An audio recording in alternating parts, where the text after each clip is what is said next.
Bienvenue dans Éclat de voix, le podcast qui donne envie de s'exprimer. Je suis Anne-Claire Delval et je vous montre comment avoir une communication organique, celle qui vient du cœur, qui vous ressemble, qui reflète vos convictions et votre vraie nature. Avec un grand V, le vrai. Une communication percutante qui touche votre audience. Yes, you can do it. Allons-y.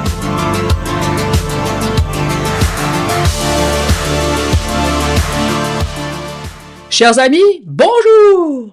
Petit hommage à Lucien Jeunesse, qui a marqué la mienne en me saluant comme des millions d'auditeurs des années durant sur France Inter quand il lançait le jeu des 1000 francs.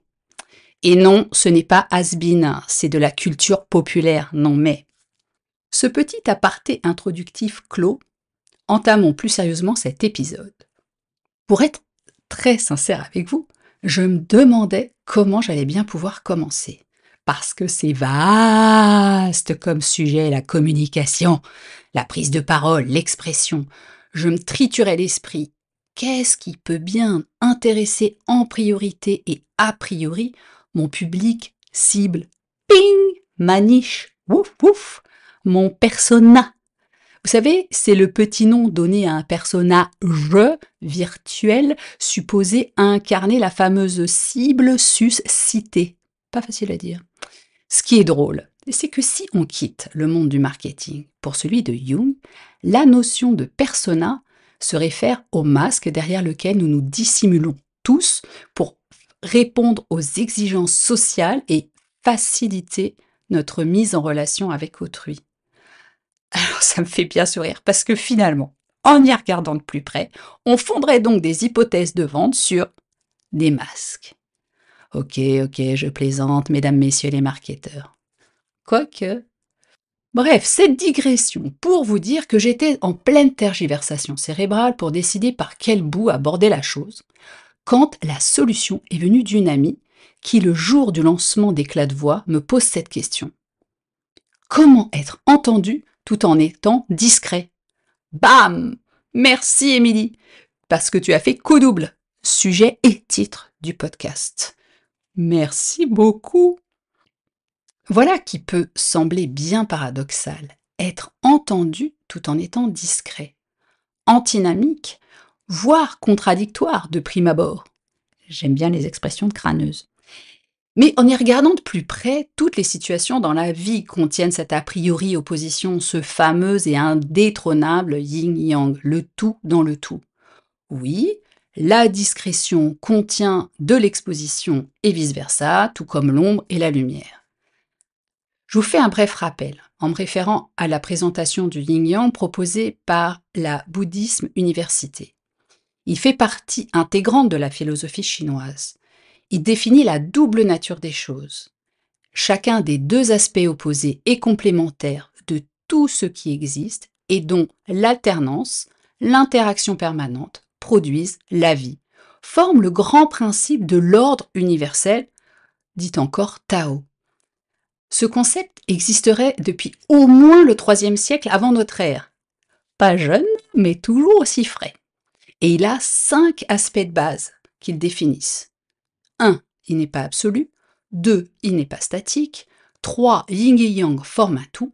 4. Ils peuvent être déséquilibrés. Mais 5 en même temps, subdivisés en aspects complémentaires. Exemple. Une partie de notre corps peut être malade, tandis que les autres sont en bonne santé. Nous pouvons avoir le bout du nez gelé et chaud dans notre anorak. Tiens, je me rends compte que ce mot n'est plus très en vogue. Bon, on peut être pauvre financièrement, mais riche d'amour. Dans un autre registre, voici un principe sophrologique que je connais bien, qui est que nous pouvons être debout, toniques, tout en étant parfaitement détendus. Mais en effet, être détendu, c'est pas forcément synonyme de vautrer dans son canapé ou alanguir sur une serviette, seul sur le sable, les yeux dans l'eau. C'est de qui ça? Indice, lui aussi, il doit dire salut là. Le lien avec cette question? Comment être entendu tout en étant discret? Vous l'avez saisi? Oui, on peut effectivement passer dans la lumière tout en préférant l'ombre, et oui, s'exposer se faire entendre en étant discret est parfaitement compatible. Mais comment? Allez-vous donc me demander quelle est ta recette? Et là, je vous répondrai, je ne m'appelle pas Samantha, ma sorcière bien-aimée. Je n'ai pas de recette toute faite, mais je peux tout de même vous donner quelques pistes. 3. Essentiellement, tout d'abord, vous appuyez sur vos qualités intrinsèques. Ensuite, comprendre en quoi la lumière vous pique de l'énergie, mais vous est parfaitement accessible. Et enfin, vous respectez profondément. Avoir un discours, une posture qui vous soit propre.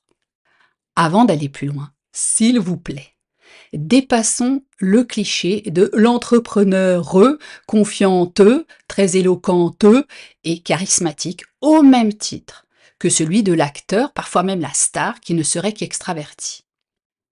Retirez la caméra et installez-moi devant un public nombreux et je me mettrai la tête dans le sable, à vous l'actrice Salma Hayek. Tom Hanks, lui, raconte qu'il continue à préférer un email à une conversation en tête-à-tête. Et à cette liste, on peut ajouter des gens comme Keanu Reeves ou Lady Gaga. Ben oui. Effectivement, il y a plein de gens qui portent leur message, leur carrière, leurs ambitions, tout en restant discrets, tout en étant introvertis, et c'est très apprécié, appréciable.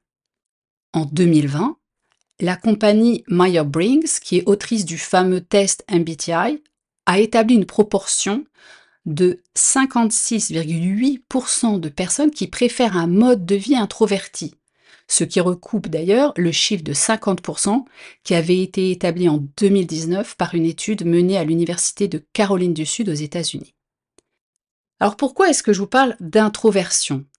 Eh bien, tout simplement parce que c'est le profil des gens qui souhaiteraient être entendus dans la discrétion. À ne pas confondre avec la timidité, qui est une peur qui est liée à la crainte du jugement des autres ou à celle d'être ridicule. On est tous amenés à vivre des situations intimidantes durant lesquelles on peut se sentir rougir ou bien perdre ses mots. Selon un article qui est paru sur psychologue.net, les vrais timides n'osent pas s'exprimer car ils craignent la réaction des autres. Ils sont mal à l'aise en groupe, ne recherchent pas forcément la solitude, mais ils la préfèrent à cette sensation de mal-être qu'ils ont face à d'autres personnes. Alors, en fait, l'état d'esprit d'un extraverti timide, assis silencieusement lors d'une réunion, est très différent de celui d'un introverti calme. La personne timide, elle a peur de parler, alors que l'introverti est simplement surstimulé. Mais évidemment, pour un observateur extérieur, ils ont tous les deux le même comportement. Des études montrent par ailleurs que nous pensons que ceux qui parlent vite et souvent sont plus compétents, plus appréciés, peut-être même plus intelligents que ceux qui parlent doucement. Et puis il y a un autre biais de raisonnement, qui peut être parce qu'ils s'affirment de manière plus ostentatoire, eh bien, on est tenté de surévaluer le nombre d'extravertis, alors qu'on l'a bien vu, de très loin, les introvertis sont à peu près à équivalence avec les extravertis. Ce sont des gens qui, bien souvent, même si ça peut paraître une généralité, sont dotés de grandes qualités d'écoute, d'observation, qui sont très appréciées elles aussi. Des qualités qui sont intrinsèques et donc sur lesquelles vous pouvez vous appuyer. Alors je vais reprendre le cas d'Émilie. Émilie fait du design d'espace, elle a fondé Piop à Luxembourg et elle travaille avec une autre de nos amies. Et cette dernière, récemment, dans un post récent qu'avait publié Émilie, lui répondait en fait, tu analyses très rapidement chaque besoin et rendu et tu as la capacité de les rendre uniques. Ben voilà, un savoir-être qui fait la différence, qui est un vrai exercice d'équilibre entre apporter des idées sans envahir, être authentique sans tout dévoiler, prendre d'initiatives avec tact. C'est un subtil dosage qui est recherché finalement par beaucoup de recruteurs, de clients, de managers et qui consiste finalement à être attentif, à repérer ce que l'autre attend de nous et pouvoir le repérer au juste moment. Mais ça, ce sont des atouts formidables quand on veut bien communiquer, parce qu'ils permettent d'adapter son canal de communication en fonction de son interlocuteur et du contexte. Et tout ça, ça requiert vraiment ses capacités d'écoute. Effectivement, en se mettant trop en avant, on a souvent moins de chances d'être dans cette posture d'ouverture, d'attention. Alors, deuxième clé, comprendre en quoi la lumière grignote votre énergie d'introverti et aussi comment évidemment la récupérer. Ça, c'est une grande aide pour accepter de passer sous les projecteurs, d'être mise en avant d'une façon ou d'une autre, sans vous épuiser et tout en conservant cette réserve qui vous caractérise. L'introversion est liée à la façon dont l'énergie se dirige. Retenez bien ceci, les introvertis rechargent leur batterie en étant seuls ou au sein de petits groupes, à l'inverse des extravertis qui vont, eux, se nourrir du contact social prolongé et de la mise en avant. Eh ben, bonne nouvelle! Vous n'avez pas besoin de changer votre personnalité pour prendre la parole, pour vous exprimer. Pas besoin de renoncer à qui vous êtes. Pas besoin d'être un extraverti pour réussir, pour vous faire entendre. Ça, c'est une de ces croyances limitantes, même si sincèrement je ne suis pas très fan de l'expression ni du concept, mais on en reparlera dans un autre épisode. Donc ces croyances qui brident votre cerveau, lequel va, très malin, trouver toujours le moyen de valider l'information si vous continuez de l'entretenir. Pas besoin, je répète, de vous travestir. Au contraire, bien vous connaître, c'est essentiel pour poser vos propres jalons, vos balises et naviguer avec aisance sans vous obliger à suivre des fameuses recettes toutes faites dont je parlais plus tôt, ni non plus des formations qui ne prendraient pas en compte vos spécificités. Je suis toujours très précautionneuse, encore un joli mot, hein, n'est-ce pas? Bon, très précautionneuse quand il s'agit de se faire aider, coacher, former, parce qu'il est vraiment important de trouver chaussure à son pied. Et je vous assure, pour le vivre depuis plusieurs décennies déjà, que se chausser quand on n'a pas le pied modèle, c'est compliqué et douloureux. Mes pieds dits grecs, bien que mes origines ne semblent pas me diriger par là, ne font jamais bon ménage, ni avec les escarpins, ni les sandales à multiples sangles. Et j'ai pas non plus envie de porter des modèles pâteaux et lourdeaux sous prétexte que j'ai les pieds larges. Appel, au passage, à la communauté. Qui connaît un cordonnier faisant de jolis modèles pour pieds délicats, mais dépassant les côtes normées, et priez de me contacter au plus vite. Donc, toute plaisanterie mise à part, ne pas rentrer dans des cases, ne pas vouloir faire à tout prix comme les autres, mais se connaître, connaître objectivement et sans jugement vos failles, vos particularités, vos talents. Ça va vous orienter comme une boussole pour bien saisir ce qui est utile pour vous en matière d'accompagnement et aussi ce qui se passe en vous au moment où vous décidez de vous mettre en avant, de répondre à une offre, à un concours, de soumettre un projet pour recevoir un prix comme l'a fait Émilie, de faire une conférence ou un pitch. Bon, soyons quand même très clairs et honnêtes, il n'y a pas, là non plus, de miracle. Impossible de faire l'économie à un moment donné. Il va falloir sortir de votre ombre douillette. Mais oser la lumière va nécessiter effectivement pour vous ensuite de récupérer un temps suffisant dans l'ombre, tranquille, seul, et ce temps sera proportionnel à l'enjeu ou au temps où vous avez passé à être exposé.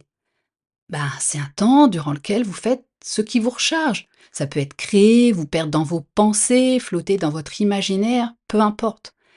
Mais ce qu'il convient de faire, c'est d'anticiper, de prévoir et de ne surtout pas omettre ou zapper, pour utiliser une formule grand public, ce moment-là.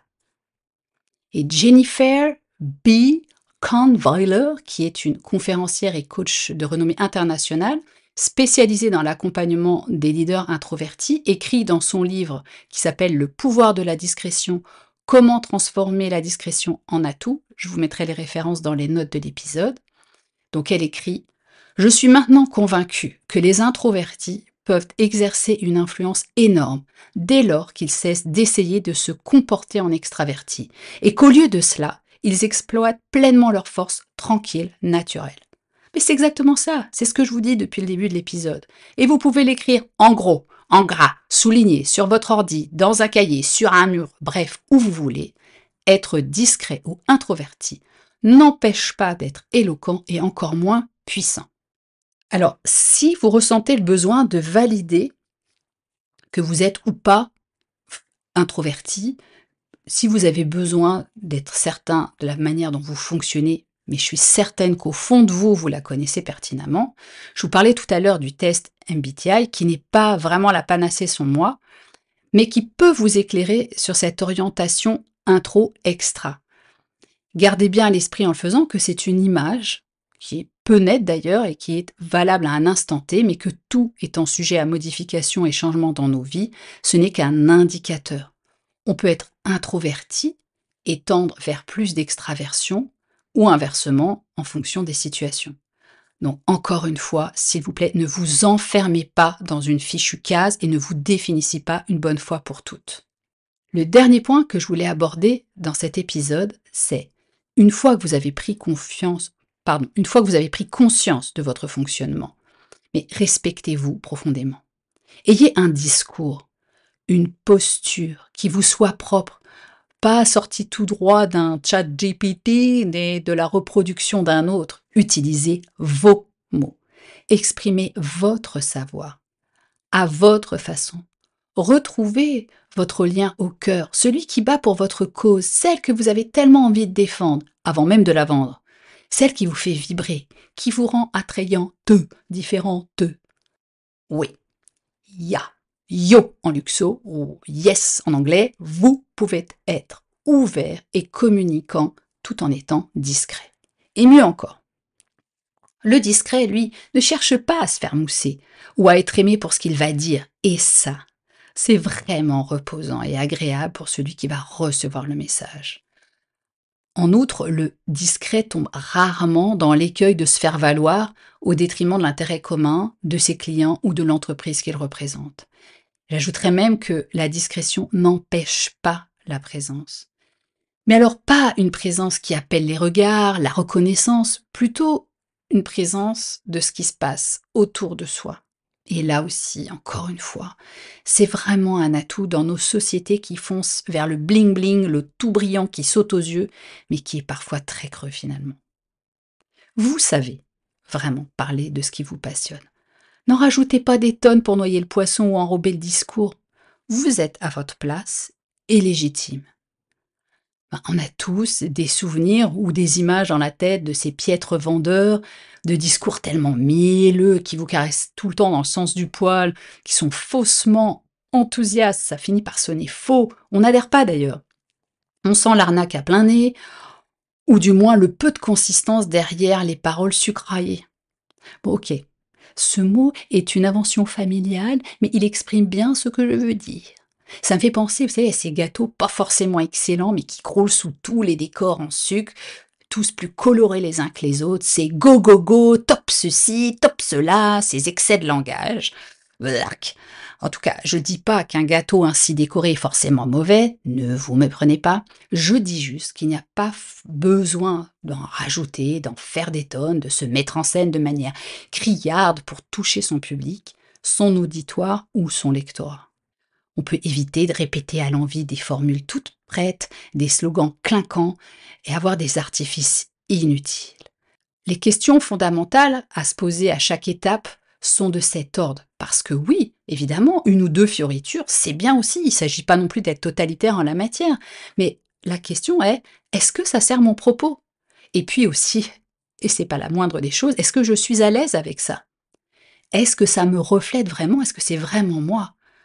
Dans votre zone de génie, vous puiserez suffisamment pour délivrer la bonne information de qualité, pour vous mettre en avant avec la retenue qui vous caractérise. Donc une autre chose qui me semble importante quand même pour vous éviter une trop grande fuite d'énergie, c'est de bien préparer votre mise sous les sunlight. Vous en serez que plus à l'aise. Rappelez-vous, vous savez donc cerner finement les besoins de ceux auxquels vous vous adressez, surfez sur cette capacité, ce talent particulier. Votre argumentaire, votre présentation n'en seront que plus percutants. Vous savez délivrer avec efficacité, modération. Ajoutez simplement votre touche personnelle. Reliez-vous à tout ce qui vous anime au moment de prendre la parole ou le stylo, sans vous censurer dans un premier temps. Vous aimez votre sujet, partez de cela, sans chercher à structurer ou répondre à des critères d'espace et de temps. Ça se fera dans un deuxième temps. Commencez par revenir encore et encore à l'émotion que vous ressentez quand vous pensez à ce que vous allez présenter, que ce soit votre entreprise ou votre contenu, que vous parliez de cuisine, d'architecture, de psychologie positive, de design comme Émilie, de cinéma, de vos bougies upcyclées, de votre chat ou de la cause que vous défendez, en fait tout ça. Au fond, ça vous met en joie. Et c'est le moteur de votre discours. C'est cela qui va vous ressembler. Ce ne sera pas un copier-coller ni un froid résumé sans saveur. Mais encore faut-il pour cela 1. Y croire, 2. L'incarner. Alors je m'explique.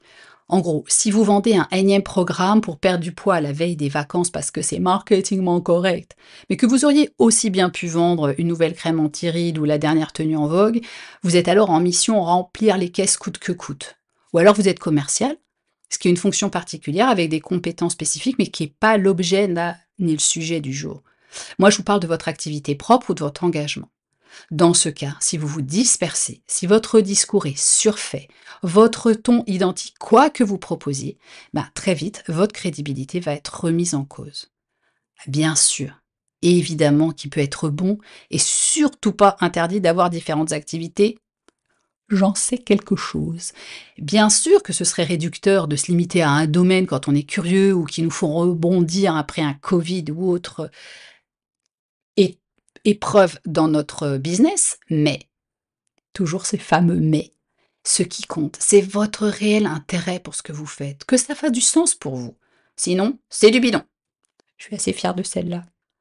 Allez, encore un petit message d'encouragement. Vous êtes puissante. Ce que vous accomplissez demande une certaine force de caractère et de courage. Vous avez donc de quoi être fier de vous. Avant de clore cet épisode, une petite annonce en avant-première, Lucky You. Je vous prépare un workshop en ligne qui abordera la question du trac. Il aura lieu le 3 juillet, save the date. Il sera en ligne, a priori de midi à 13h, et il y aura un replay si vous n'êtes pas disponible. Bon, ce serait un peu dommage parce que le sujet vaut quand même d'être présent pour poser vos questions et puis tester ensemble. Je vous en reparlerai très vite et je vous mettrai les liens qui vont bien, les infos à partager. Et en attendant, je vous laisse au choix.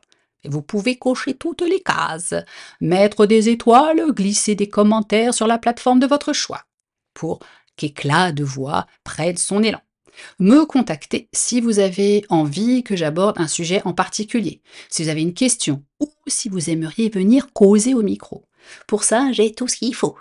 Le compte LinkedIn, Facebook et Instagram, Un site easy à mémoriser, www.anne-claire-delval.com.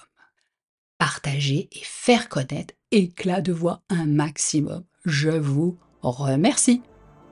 See you later, alligator, comme disent nos amis américains.